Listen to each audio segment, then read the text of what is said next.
So yun po mga kabayan na nag-chat po si Sir Paul na kung wala daw po si nanay bukas na lang daw po. Ayo, nanay. Ayo. Bakit walang tao?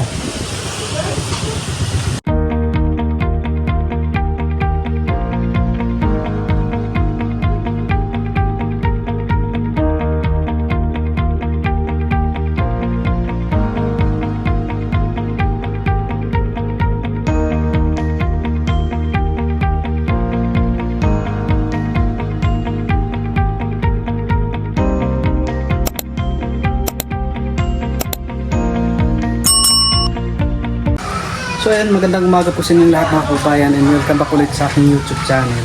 Yan. So ngayong umaga nga po pala mga kababayan, ayan, dito muna tayo sa parkingan po ni Peking Bombay ng Bungo. Ayan. So kung nakikita nyo po ay meron na pong ano dito. Dito po yung dati na ano, tinirahan ni na nanay. So may gagawin po ako dito mga kababayan, no, pang samantala. At hindi pa po gagamitin ni Peking Bombay yung kanyang ano dito. So sayang din naman po no na nakatiwang lang. At ginawa ko po ito para mayroon pong mapagkitaan no, kahit paano ay mayroong konting mapagkitaan. Yan. So ang ginamit ko lang po muna yung pang ano ko sana doon sa bahay, pang bubong doon sa bahay ay ginamit ko muna dito. So hindi ko muna i-stop ko muna yung pinapagawa kong bahay. So uunahin ko po muna yung merong mapagkitaan no? Kasi yung bahay ay nandyan lang naman. So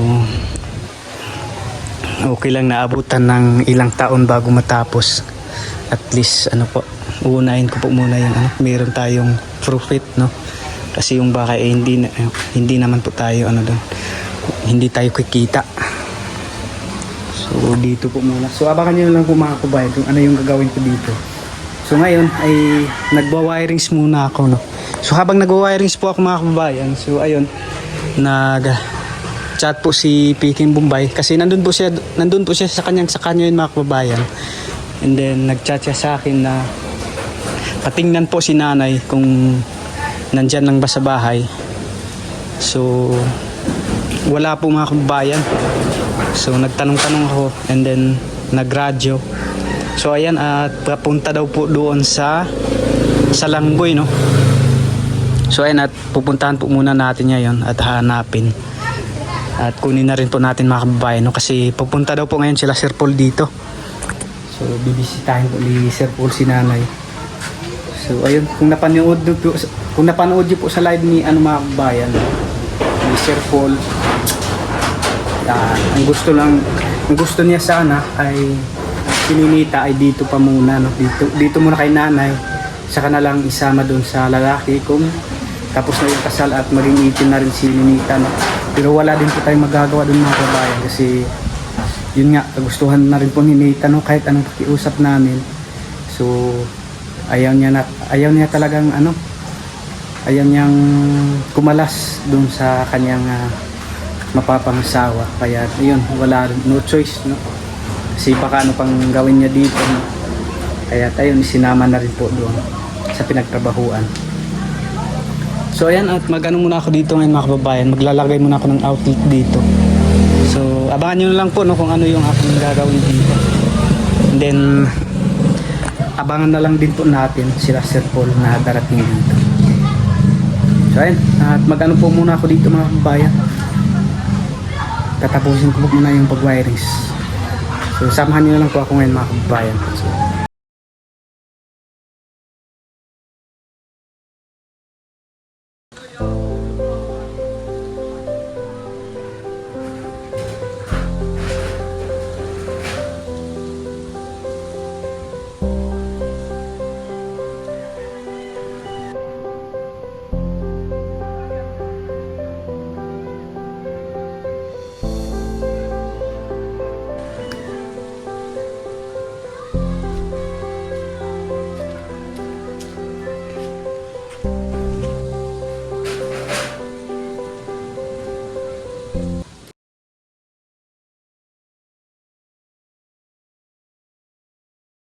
dito na po si nanay. May nakapag-abrihan.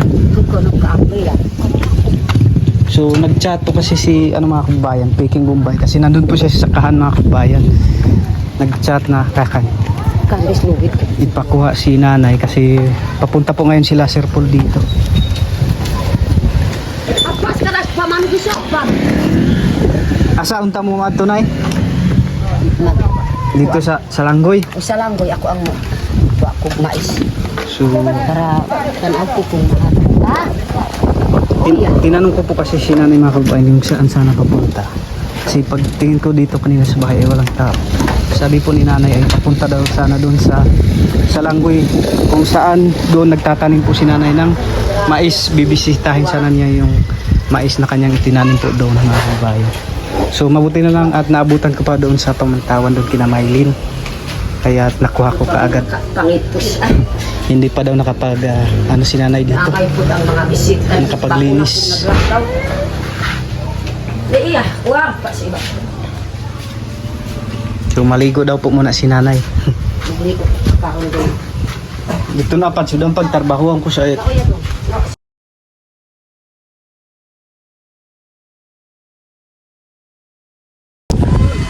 So yun po mga kabayan na nag-chat po si Sir Paul na kung wala daw po si nanay bukas na lang daw po. Ayo, nanay. Ayo. Bakit walang tao? Nanay. Oh. Open the door. Demo pa yung pagkabalay na meron. Hindi rin nuhot tira. So, sarod kipad upag No, na. so ko. Oh. Mas ko, pagkakala magkaira. So nag-chat po kasi si Sir Paul doon kay Peking Bombay na bukas na lang. So kuha boss, yung chat si kuha Sir Paul ito ki. No. Nanto. Kaso ang puno. So ayan, sinabihan ko na po si nanay mga kabayan na hindi matutuloy si Sir Paul. So bukas na lang. Pero iwan ko lang po kung baka matuloy ngayon mga kabayan. So hindi po tayo sure. So nag-chat po kasi doon kay Peking Bombay. Yan ay, kumusta naman ka kay nga katong niyawa si Ninita? Kanang kuan po doon. Nang adtumi po dito lahi po akong hunahuna ba kanang kahilak ko gyud ko. Makahuna ko po sa akong anak. Pero mao gyud ako ang kaluwi kininita.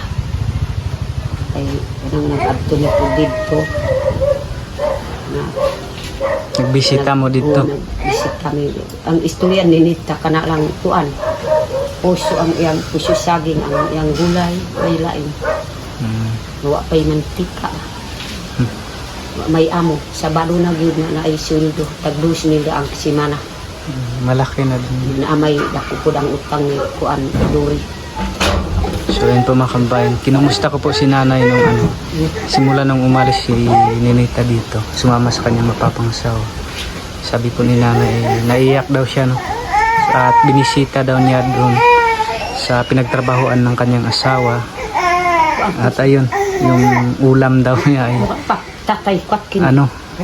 yung lang, yung puso ng saging tapos wala daw pong mantika.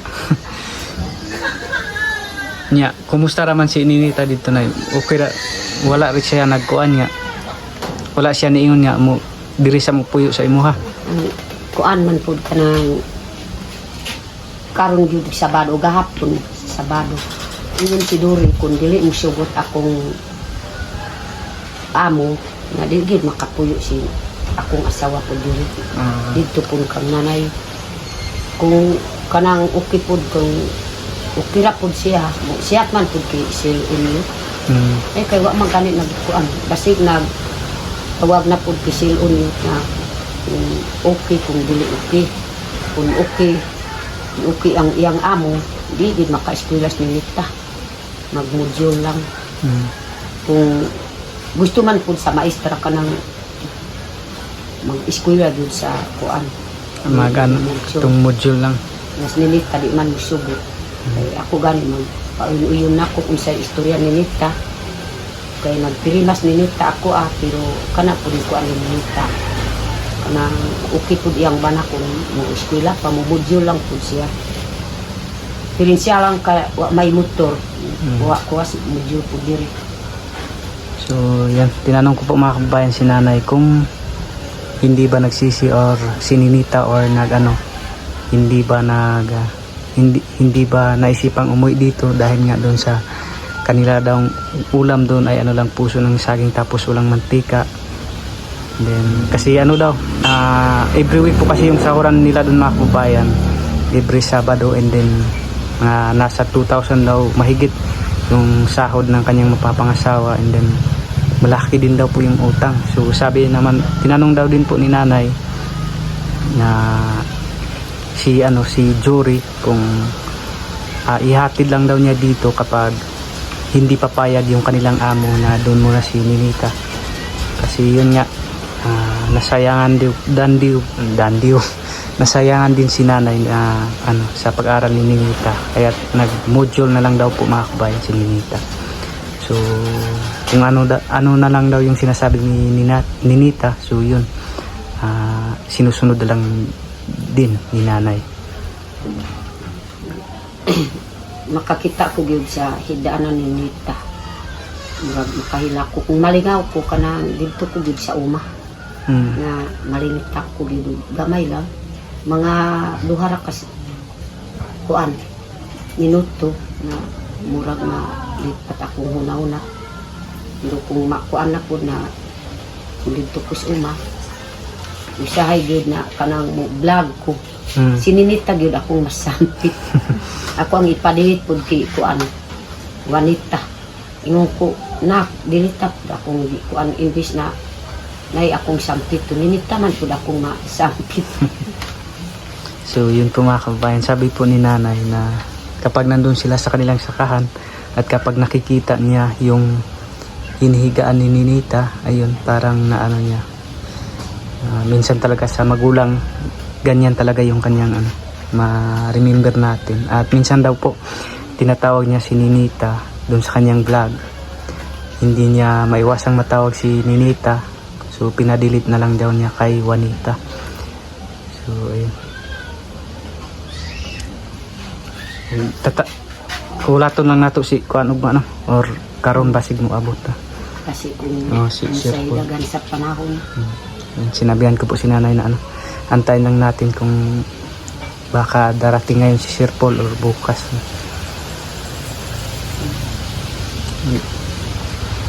Paniud to ko or wapad? Uy, waro pa. Kasi wala nakakuwato kuha ni Rawi. Nakasagman to. Buray ko na masalig diyo. Waro man nakasagman. So nakakuha man nakapikig gabi ito. Bubong tanan. So ayun po mga kabayan, at tatapusin ko po na yung aking ginagawa doon. So namoy sudan diha nay, nagluto na mo. Why sudan food doon? So tinanong ko si nanay kung may pang-ulam ba sila dito. At wala daw po, hindi pa sila nakapagsaing. So mamaya na lang. Ang kunya na lang, palit ng tikag isda.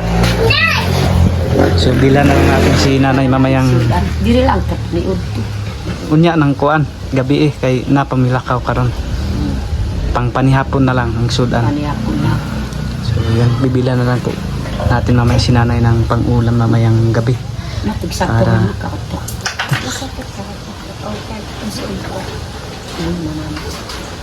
So ayun po at po. So di ako ipad nanay. Nauy. Ang kuan at marusyam pang-ulam. So mamaya na lang natin bilhan ng panghapunan si nanay para meron po silang ulam. So tamang-tama at bibili din po kasi kami ngayon ng mga kabayan ng materialis para dyan sa aking konting po. So hindi ko na lang po i-reveal sa inyo mga kabayan kung ano yun. So yan. Tatapusin ko po muna.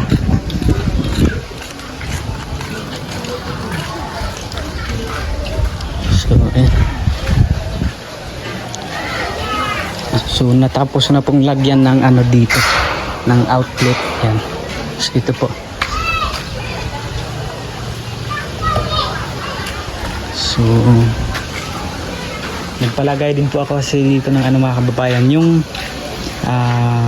PLDT yung wifi po. So dito ko muna ilalagay yung router or dito.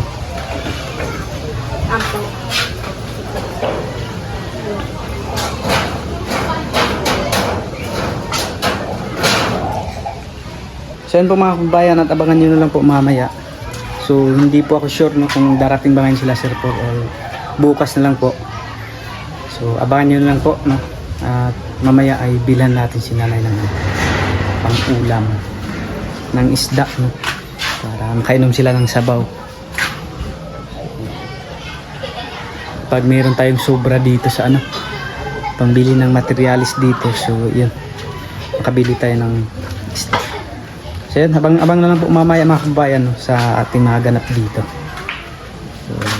So ayun po mga kababayan, at yan, hapon na po at hindi po talaga dumating sila Sir Paul no? So bukas na po sila darating dito. Yan. So bibigyan na lang po natin si nanay ngayon mga kababayan ng pangbili ng ulam no? Wala po kasing isda dito na dumating ngayon. Bigyan na lang po natin na pagbili niya ng magnolia, yung manok, para meron po silang maluto ngayong gabi. Yan. So yun, dito ko lang po tatapusin ang video na ito mga kababayan no? So hindi ko na lang po ipapakita sa inyo. So maraming salamat po ulit no, sa ating Panginoon. Unang-una talaga kay God sa blessings na kanyang ibinigay bawat isa sa atin no? Siyempre unang-una yung yung pag natin yung pag-inhale, exhale natin. So yun yung pinakamalaking blessings, at nagising pa tayo ng umaga no? At pangalawa kay Sir Paul Pugong Biyahero na pinadala ng Panginoon dito sa Davao para tumulong po sa mga kababayan ng Katutubo. And then kay Peking Bombay no, na siya rin po yung naging dahilan para mapagbilang tayo sa PB Team. At maraming salamat po. And then sa lahat ng PB Team, maraming salamat. At sa inyo po mga kababayan no, sa hindi pag-i-skip ng ads, lumalabas sa aming mga video, maraming salamat po. At sa mga OFW dyan na palaging nanonood sa aming mga video, maraming salamat po sa inyo. So ayan, yun lang po. Maraming salamat ulit, and God bless us all.